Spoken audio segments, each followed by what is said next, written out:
میں اس کو اور بھی وسیع کروں کہ بعض مرتبہ کسی انسان کی تعریف میں، محبوب کی تعریف میں، ہاں ایک مرتبہ ایک فتویٰ چھپا تھا، ہاں فلمی گانے بعض ایسے ہیں جس میں کفریہ باتیں کہی گئی ہیں.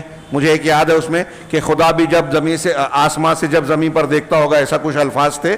ہاں میرے محبوب کو کس نے بنایا سوچتا ہوگا، اس طرح کے الفاظ. تو اللہ رب العالمین نے پیدا کیا ساری کائنات کو. ہاں اب انسان گویا اپنے محبوب کی تعریف میں اتنا مبالغہ کر رہا ہے کہ اللہ رب العالمین جو خالق ہے اس کے بارے میں کہہ رہا ہے کہ وہ بھی سوچتا ہوگا. ہمارے ہاں کچھ لوگ عام طور سے ہنسی مذاق میں کسی کی تعریف کرتے ہیں کہ اللہ نے اس کو بڑی فرصت میں بنایا. آپ کیا کہہ رہے ہیں؟ یہ جملہ آپ سن رہے ہیں کہ اللہ نے اس کو بڑی فرصت میں بنایا ہوگا؟ ہاں اس کو بنا کے بھی اللہ تبارک و تعالیٰ پچھتا رہا ہوگا. یہ یہودیوں کا جملہ ہے کہ انسان کو پیدا کرنے کے بعد، دنیا کو بنانے کے بعد اللہ تعالیٰ کو ندامت ہوئی کہ میں نے شر والے انسان کو بنا دیا، یعنی پہلے سے اللہ کو نہیں معلوم تھا. اس قسم کا جملہ اس بات کا، یعنی جب آپ کہتے ہیں چاہے ہنسی مذاق میں کہہ رہے ہو، لیکن آپ یہ کہہ رہے ہو کہ اللہ رب العالمین کا علم کم ہے، اللہ رب العالمین کے اندر نقص ہے، خامی ہے.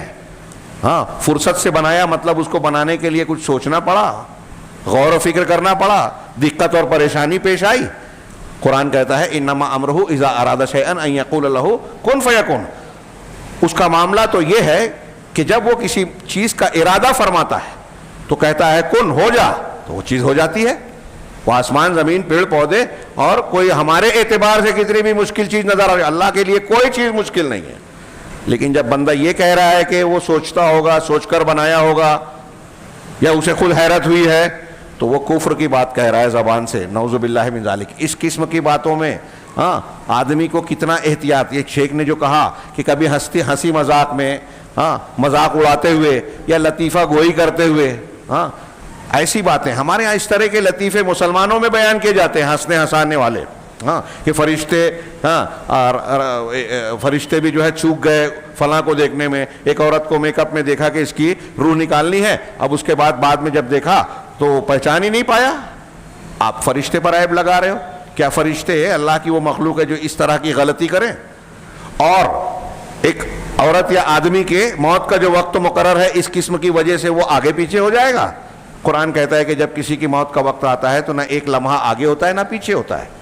اور آپ کہہ رہے ہیں میک اپ اتر گیا، فرشتہ ملک الموت پہچان نہیں سکا اور اس کی جان بچ گئی.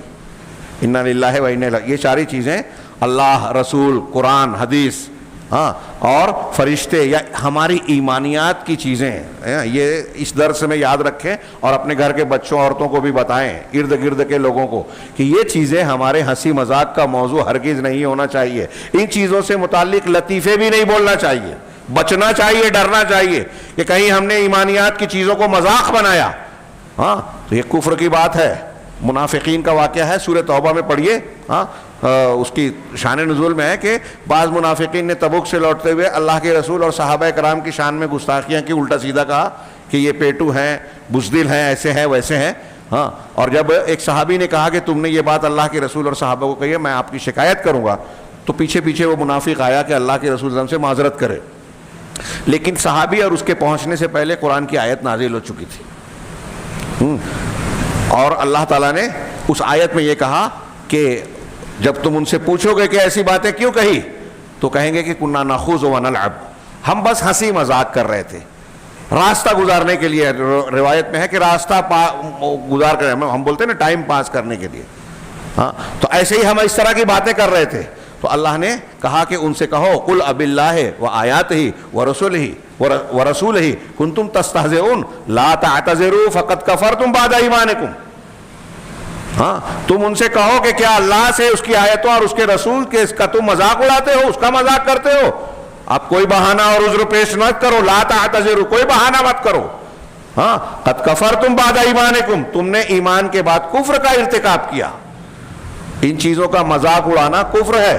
یہ جو شیخ بیان کرنا چاہ رہے ہیں محمد بن عبد الوہاب کہ ان امور کو جاننے سے ہمارے دل میں یہ خوف پیدا ہونا چاہیے کہ اپنی زبان سے جو کلمہ بات نکال رہے ہیں اس کے بارے میں ہم چوکنا رہیں، ہوشیار رہیں، غور کریں، ڈریں، تولیں، جانیں کہ ہم کیا کہہ رہے ہیں.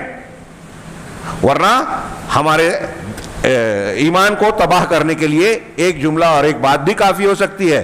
چنانچہ ایک انسان اس طرح ہنسی مذاق میں ایسی بات کلمہ کفر کہہ دیتا ہے جس کی وجہ سے، جس کی بنیاد پر وہ جہنم کا مستحق بن جاتا ہے، جہنم میں چلا جاتا ہے. وَرُبَّمَا تَكُونُ تِلْكَ الْكَلِمَةُ سَبَبًا فِي مَقْصِدِ الطَّوِيلِ فِي النَّارِ، اور ایسا بھی ہو سکتا ہے کہ یہ کلمہ جہنم میں اس کے لمبے قیام کا سبب ہو.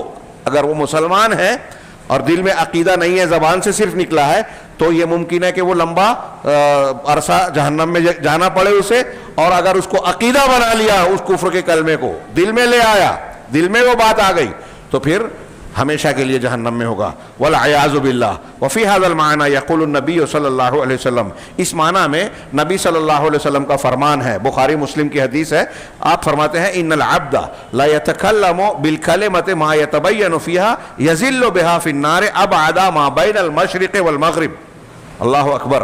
کہ ایک بندہ اپنی زبان سے ایک بات کہتا ہے، ایک کلمہ یعنی ایک بات، بندہ اپنی زبان سے، نبی صلی اللہ علیہ وسلم کا فرمان ہے یہ، صحیح بخاری صحیح مسلم میں، ہاں، کہ نبی صلی اللہ علیہ وسلم کہہ رہے ہیں کہ ایک بندہ اپنی زبان سے ایک کلمہ ایسا کہتا ہے، ما یتبین فیہا، جس کے بارے میں وہ غور و فکر نہیں کرتا کہ وہ کیا معنی رکھتی ہے، لیکن کیا ہوتا ہے اس سے، وہ بول تو دیا، یذل بہا فی النار ابعد ما بین المشرق والمغرب، اس کی بنیاد پر وہ جہنم کے اندر اتنا جو مشرق اور مغرب کے فاصلے کے درمیان کی مسافت ہے، اتنا زیادہ جہنم کے اندر چلا جاتا ہے ایک کلمے کی وجہ سے.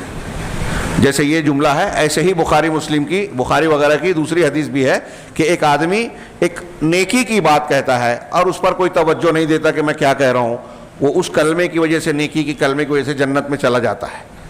اسی طرح ایک آدمی برائی کی ایک بات کہتا ہے اور اس پر توجہ نہیں دیتا کہ میں کیا کہہ رہا ہوں، اس ایک کلمے کی وجہ سے جہنم کا مستحق بن جاتا ہے.